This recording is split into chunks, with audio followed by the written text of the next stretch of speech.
Assalamualaikum warahmatullahi wabarakatuh. Alhamdulillah, alhamdulillahilladzi an'ama bi ni'matil iman wal islam. Qad kharajan nasu minaz zulumati ilan nur.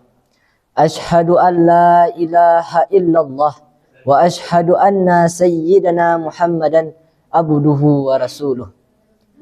Allahumma salli ala sayyidina Muhammadin miftahi babir rahmatillah adana ma fi ilmillah salatan wa salaman daimaini bidawami mulkillah wa ala alihi wa ashabihi ajmain. Para hadirin yang berbahagia, baiklah, saya akan menyampaikan syarahan saya yang telah saya pelajari yang berjudul bertakwa kepada Allah dengan arti sesungguhnya, yaitu berusaha sebaik mungkin untuk menjalankan perintah Allah dan berusaha sebaik mungkin untuk meninggalkan seluruh larangan Allah. Karena ketakwaan seseorang adalah mengantarkannya kepada Allah Subhanahu wa taala. Dan orang yang bertakwa sudah pasti merasakan ketakutan yang amat dalam ketika ia melakukan dosa-dosa yang ia lakukan, dan akan merasa kehilangan Allah ketika ia melakukan dosa atau maksiat, karena itu lebih baik.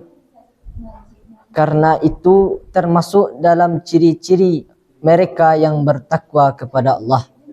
Adapun pandangan mereka bertakwa kepada Allah dari melihat dosa-dosa atau maksiat, itu adalah sungguh menakutkan bagi mereka.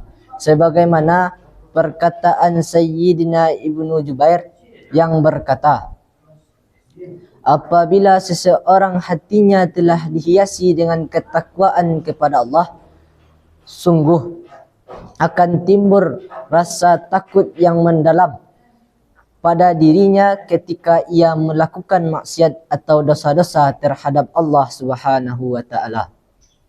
Dan sebagaimana juga perkataan dari sahabat Sayyidina Ibnu Mas'ud yang berbunyi, innamal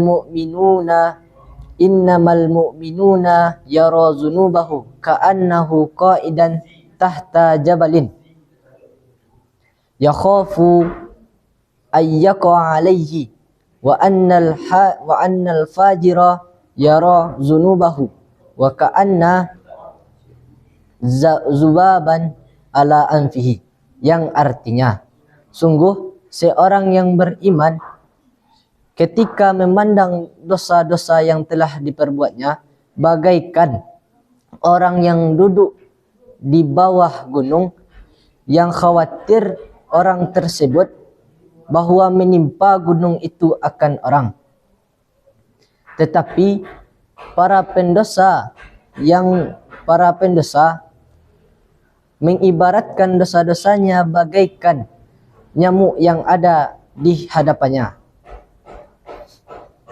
Pada penjelasan di atas adalah sebuah gambaran ketakutan, cerminan iman dalam jiwa, cerminan iman dalam jiwa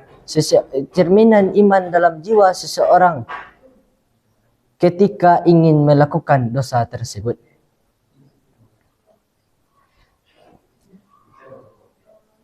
Dan sebagaimana juga perkataan dari Ibnu Iyad yang berkata, ketika seseorang merasakan cemas karena Allah Subhanahu wa taala, maka ketakutan tersebut atau kecemasan tersebut akan membawanya kepada kebaikan. Maksudnya adalah ketakutan atau kecemasan orang tersebut karena Allah Subhanahu wa taala adalah membawa kepada kebaikan-kebaikan, yang mengiringinya kepada dekat di atas Allah Subhanahu wa taala. Oleh sebab itu, Sudahkah kita merasa takut terhadap Allah Subhanahu wa taala atau malah sebaliknya? Kita biasa atau terbiasa dalam melakukan maksiat. Maka oleh karena itu, marilah kita sama-sama untuk memperbaiki diri kita menjadi lebih baik atau pribadi yang lebih baik bagi masyarakat ataupun teman-teman kita. Hanya itu yang dapat saya sampaikan. Billahi taufiq ila aqwamit thariq. Assalamualaikum warahmatullahi wabarakatuh.